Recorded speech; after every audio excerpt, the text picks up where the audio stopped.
will be read a second time, and I call the member for Ryan. Thank you, Madam Deputy Speaker. I rise today on behalf of the people of Ryan to speak about fairness, indeed the word du jour. In the 5 years I have been the member for Ryan, I have had the opportunity to meet many thousands of residents in our pocket of suburban Brisbane and to communicate with tens of thousands more. Ryan is a hard-working, community-minded constituency. The people of Ryan look out for each other. They are self-reliant in the sense that they would rather support themselves and help each other than go cap in hand to the government at the first sign of hardship. In return, what they expect from government is that it does not unnecessarily inhibit their lives, that businesses are not drowned in costly red tape, that mothers who wish to return to the workforce are not financially penalised for doing so, that older Australians who have worked hard all their lives to save for their retirement are not burdened with extra tax obligations for which they have not had the opportunity to prepare. What they hope for from government is that it works with them, not against them, that it sets a budget framework that encourages them to work hard, build their businesses, raise their families and save for their retirement. In short, the residents of Ryan want a government and a budget that is measured, reasonable and, above all, fair.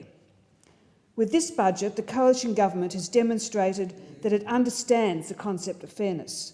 We have heard loudly and clearly the voice of the electorate. For example, small businesses are already benefiting from economic trade agreements with South Korea and Japan, signed off by this government, and the agreement signed with China is in the process of being implemented. However, small businesses have been telling us that times are still tough, and they are struggling to invest in the expansion of their business at a time of potential new markets. So, for small businesses wanting to invest in much-needed capital equipment to grow their business, the budget offers the ability to claim an immediate tax deduction for each and every asset purchased up to $20,000. And, Madam Deputy Speaker, small businesses can apply this $20,000 rule to as many individual items as they wish until the 30th of June 2017. In this budget, we have lowered the company tax rate for incorporated small businesses with an annual turnover under $2 million, from 30% to 28.5%. As a result of this budget, small businesses will have the lowest company tax rate in almost 50 years. For unincorporated small businesses, we have offered a 5% tax discount, up to $1,000 a year.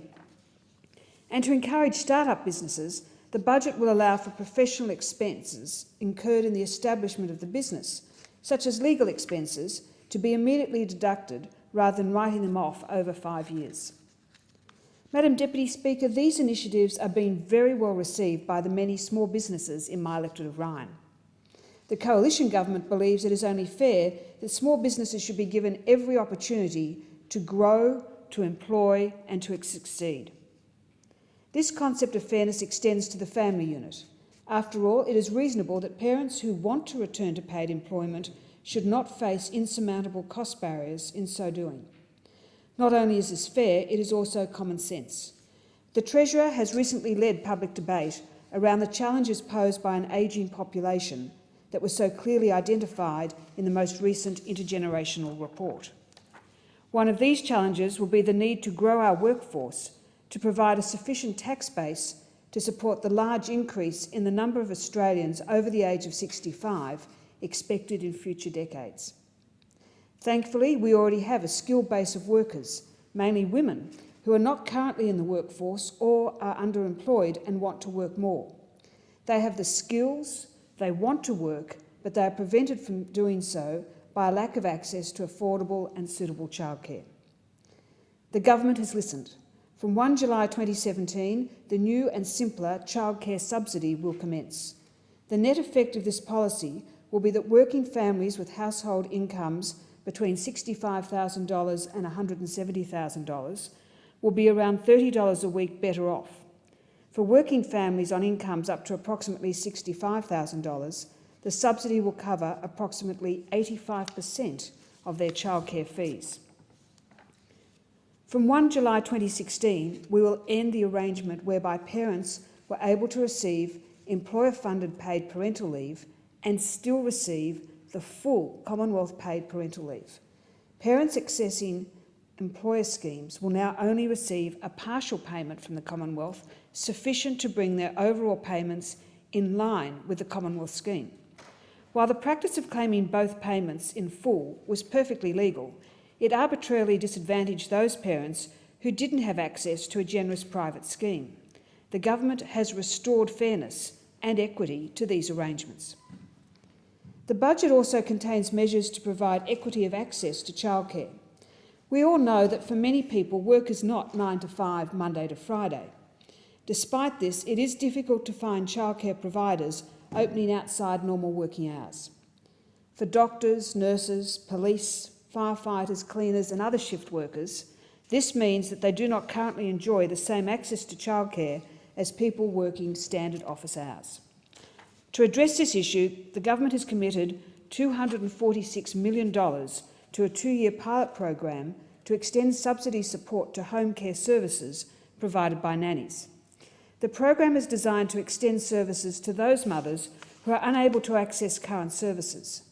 In addition to shift workers, it will also benefit families in some rural and regional areas, as well as parents of children with special needs, for which mainstream childcare services are unable to cater.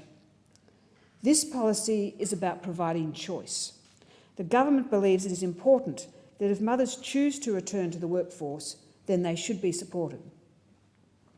At the same time, we respect the decision of many mothers to take time out of the workforce to look after their children. There is certainly no intention to force women into the workforce. This policy merely ensures that women who wish to work, but who are required to work outside standard business hours, are not disadvantaged in accessing government support. Madam Deputy Speaker, another group deserving of support are older Australians, those who have worked, raised families and paid taxes all their lives. They rarely ask much of government. They represent generations who have always valued hard work and self-sufficiency rather than going cap in hand to government. Most self-funded retirees are reliant on fixed incomes, having spent a lifetime scraping and saving to fund a decent retirement. Unlike Labor, the coalition government respects those who save for their own retirement, and we will not increase taxes on superannuation. Let me repeat that. The coalition government will not increase taxes on superannuation. Pensioners can be assured that the age pension will continue to increase twice a year and continue to increase at the highest available indexation rate. And a coalition government will continue to exclude the family home from the pension assets test. Madam Deputy Speaker, in order to ensure that the age pension provides the most benefit to the people who need it most, some changes to the assets test will come into effect from 1 January 2017. For 90% of pensioners, this will mean no change in pensions, or in the case of 170,000 pensioners with modest assets, an increase in payments of an average of $30 a fortnight from 1 January 2017. Under the changes proposed in the budget, it will no longer be possible for retired couples who own their own home and have additional assets of $1 million or more to claim a part pension. It is reasonable to expect that such couples have the means to fund themselves without needing a pension top-up. The threshold has been reduced to $823,000. Importantly, people who now no longer qualify for the pension due to the change in threshold will continue to be eligible for the Commonwealth Seniors Health Card, which enables access to cheaper PBS medicines. Madam Deputy Speaker, I turn my attention now to aid for our near neighbours. Australia remains a generous aid donor by international standards. Australia will continue to provide around $4 billion in total official development assistance in 2015-16. This makes us the 13th largest donor in the OECD, broadly proportionate to the size of our economy. This year's budget continues the transition of the focus of our program to our near neighbours, particularly in the Pacific region. Members will know of my strong interest in the development challenges facing our nearest neighbour, Papua New Guinea, which has become the largest recipient of Australian aid. Australian aid will continue to fund vital programs, assisting in the delivery of services across government, including health, education, law and justice, governance, transport, and important gender equality. Across our foreign aid program, we're continuing our policy of requiring more than 80% of aid to effectively address gender issues. Aid expressed in dollar terms is only part of the story. Aid should really be seen as an investment, and the government is keen to maximise the effectiveness of our aid investments. One particularly effective measure, launched last year with continuing funding in this budget, is the new Colombo Plan. This is an innovative scholarship scheme that supports and encourages Australian students to undertake study and internships in many of our near neighbours in the Indo-Pacific. Following a successful pilot in 2014, this year it has been expanded from 4 to 35 locations, spanning from Eastern Pacific Island states to Pakistan in the west, with more than 3,100 students participating. I have no doubt that they will all gain an enhanced understanding of our near neighbours and forge networks and friendships that will last a lifetime and serve our country in the decades to come. Madam Deputy Speaker, again I return to the concept of fairness. The Coalition's view on fairness is to provide support to those who need it, so that we can all build wealth and prosperity. Labor's idea of fairness is to take from all those people who have worked all their lives to build wealth and prosperity and to tax that wealth into oblivion. That is the difference between the government and the opposition. We see prosperity as a reward for effort. Those opposite see it as a cash cow to target, to boost government coffers. Labor's priorities are all wrong. While the current government must still borrow $96 million a day to pay for Labor's budget blowouts, the member for Sydney and Labor would have us borrow another $18 billion to send overseas as foreign aid. Even Labor's Foreign Affairs Minister Bob Carr said, "You can't borrow money to spend on aid." Today's Labor just does not understand responsible financial management. They shirk difficult reform, preferring to block $5 billion of their own savings measures in the Senate, putting partisan politics ahead of the national interest. I was delighted when the Leader of the Opposition anointed 2015 as Labor's Year of Ideas. After all, that's what this place is supposed to be about, a genuine contest of ideas about how to make Australia better. In his budget reply speech, the Leader of the Opposition had a chance to step forward and announce his platform of great ideas. But what do we get instead? Sadly, more of the same old politics of spite, backed up by costings that were not worth the paper they were written on. Take the re-announcement of their previously failed policy, which they tried and scrapped in government, the writing off of HECS debt for 100,000 STEM students. On budget reply night, the Leader of the Opposition claimed his HECS debt policy would cost $353 million. The next day, Labor said it would cost $45 million. They eventually settled on a figure of $1.4 billion over 10 years. Now, you would think that with no less than 3 different figures in the mix, at least one of them might be right, or maybe close to the mark.